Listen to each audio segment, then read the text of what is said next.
गांव में लड़कियों का एक ग्रुप था जिसमें सरिता, मेघा, कविता और आरती थे। ये चारों बड़ी ही पक्की सहेलियां थीं। ये हमेशा साथ ही रहती और कहीं भी जाना होता तो साथ ही जाती थी। एक दिन की बात है जब चारों सहेलियां कुएं पर पानी भरने जाती हैं। सारी लड़कियां मेघा के बालों की तारीफ करने लगती हैं।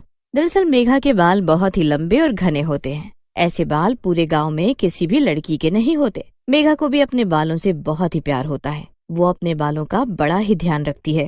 काश मेरे बाल भी इतने लंबे और घने होते, पर मेरे बाल तो बढ़ते ही नहीं। तुम ऐसा क्या करती हो मेघा जो तुम्हारे बाल इतने लंबे हैं? अरे मैं ऐसा कुछ भी नहीं करती, बस सरसों का तेल लगा कर रखती हूँ। तुम भी ऐसा करोगी तो तुम्हारे बाल भी लंबे, घने और काले हो जाएंगे। सब लोग मेघा के बोलने पर ऐसा ही करती हैं, पर काफी दिनों बाद भी उनके बाल ऐसे के ऐसे ही होते हैं। किसी के भी बाल इंच भर भी बड़े नहीं होते। सबको बड़ा ही गुस्सा आता है। एक दिन गांव में शहर से कुछ लोग गांव के बारे में जानने के लिए किसी न्यूज चैनल से आते हैं। वो वहाँ गांव के लोगों का रहना सहना, खाना पीना और हर चीज के बारे में जानकारी इकट्ठा करते हैं।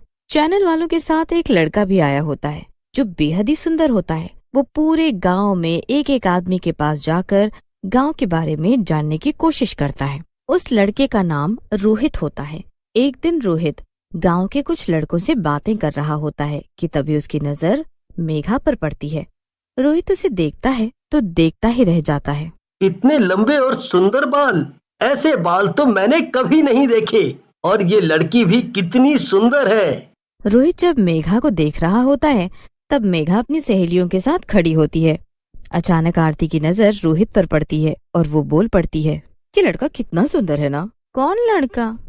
अरे वो जो वहाँ खड़ा है, शायद यही वो लड़का है जो शहर से आया है। माँ बता रही थी कि बहुत ही सुंदर है और माँ सच ही बोल रही थी। अरे पर ये तो बस मेघा को ही देखे जा रहा है, हमें तो देख ही नहीं रहा। क्या बेकार की बातें कर रहे हो तुम लोग, चलो जल्दी चलो यहाँ से। मेघा उस लड़के को एकदम नजरअंदाज कर देती है। ये देख रोहित मेघा की तरफ और आकर्षित होने लगता है। ये तो सुंदर होने के साथ साथ बड़ी शर्मीली और इज्जतदार भी लगती है। काश ऐसी लड़की मेरी जिंदगी में आ जाए तो कितना अच्छा होगा। मेघा सबको जबरदस्ती वहाँ से ले जाती है, पर रोहित उसे नहीं भूलता। वो अगले दिन उसका पीछा करने लगता है और उससे बात करने की कोशिश करता है, पर मेघा उसकी तरफ देखती भी नहीं है। रोहित फिर मेघा से बात करने के लिए उसकी सहेलियों की मदद लेने की सोचता है। जब मेघा उनके साथ नहीं होती तो वो उनके पास जाता है। सारी लड़कियां बड़ी ही खुश हो जाती हैं। ऊपर से रोहित उनसे मेघा के बारे में पूछने लगता है।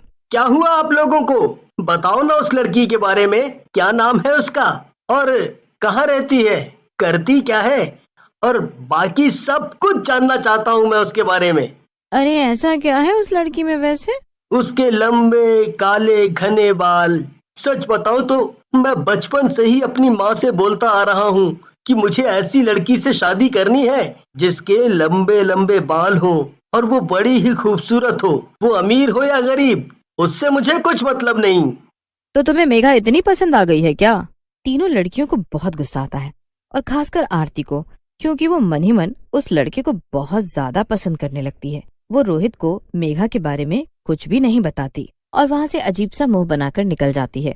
उसके बाद वो मिलकर मेघा की बुराइयां करने लगती है। अरे इसके बाल ना हो गए हमारे लिए मुसीबत ही हो गए हैं। मन तो करता है इसको गंजा ही कर दूं। हाँ सच में अब तो मुझे भी इस पर बड़ा ही गुस्सा आने लगा है।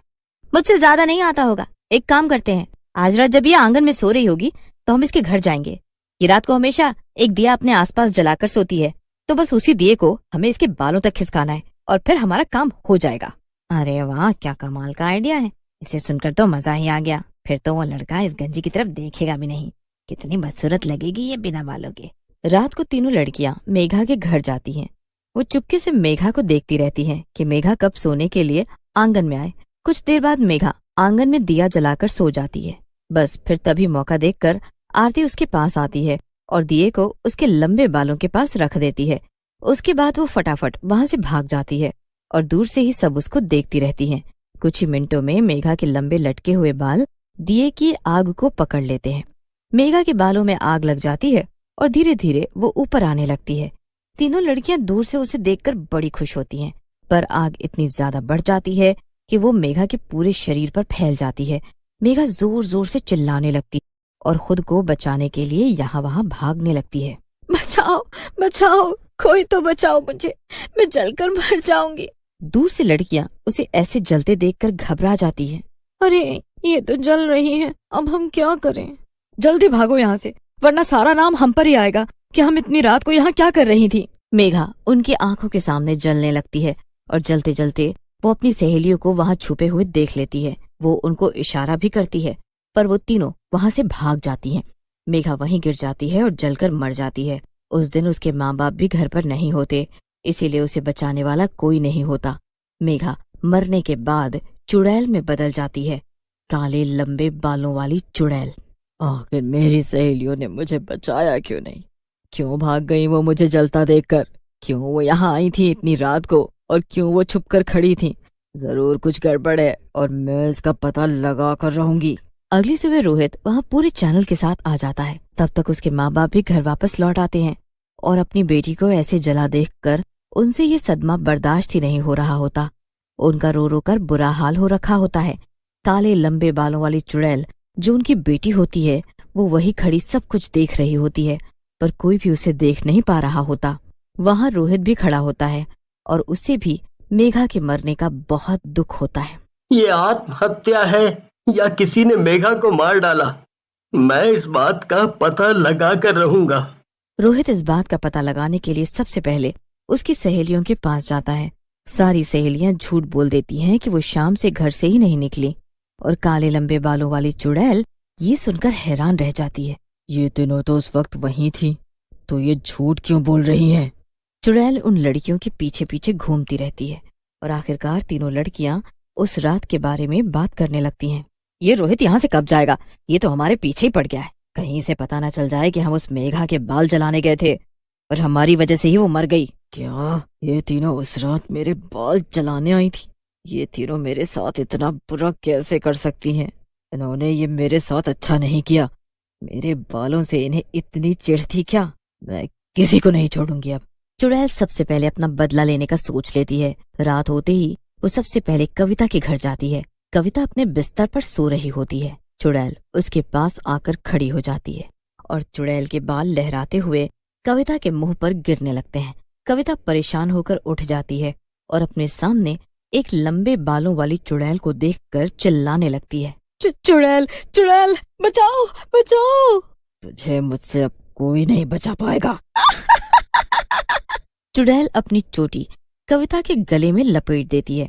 कविता का दम घुटने लगता है। उसके बाद वो उसे सीधा जमीन पर पटक देती है। उसके बाद उसका हाथ जब अपने ही सर पर जाता है तो उसे महसूस होता है कि उसके सर पर बाल ही नहीं है। नहीं, नहीं, मैं गंजी नहीं हो सकती। मैं गंजी कैसे हो गई? नहीं, नहीं, ऐसा कैसे हो गया? कविता गंजी हो जाती है और वो शर्म से घर के बाहर भी नहीं निकलती। उसके बाद चुड़ैल सरिता और आरती के घर जाती है। वो उन दोनों के साथ भी बिल्कुल वैसा ही करती है जैसा उसने कविता के साथ किया होता है और वो उन दोनों को भी गंजा कर देती है। कविता की तरह सरिता और आरती भी सदमे में होती हैं और उनको भी कुछ समझ नहीं आ रहा होता। वो दोनों भी घर के बाहर नहीं निकल रही होती हैं। पर एक दिन रोहित आरती के घर पहुंच जाता है। बाहर निकलो आरती, मुझे सब पता चल चुका है। क्या हुआ? तुम यहाँ क्या कर रहे हो? इल्जाम? इल्जाम नहीं, सबूत है मेरे पास। उस रात मैंने पास के खेत में कैमरा लगाया था ताकि गांव की सुबह रिकॉर्डिंग कर सकूं, पर यहाँ तो कुछ और ही रिकॉर्ड हो गया। पता है क्या? तुम तीनों सहेली मेघा के घर आई और तुमने मेघा के सर के पास दिया रखा और वो जलकर मर गई। उसी वक्त तीनों लड़कियों को इकट्ठा किया जाता है। तीनों को उसी वक्त पुलिस पकड़कर ले जाती है। तीनों कुछ भी नहीं कर पाती। जब तीनों साथ होती हैं और उनसे पूछा जाता है तो वो तीनों के पास एक ही कहानी होती है, उस काले लंबे बालों वाली चुड़ैल की कहानी। तीनों समझ जाती हैं कि वो चुड़ैल कोई और नहीं बल्कि मेघा ही थी और खुद को ऐसे देख वो जिंदगी भर शर्मिंदगी का जीवन गुजारती हैं।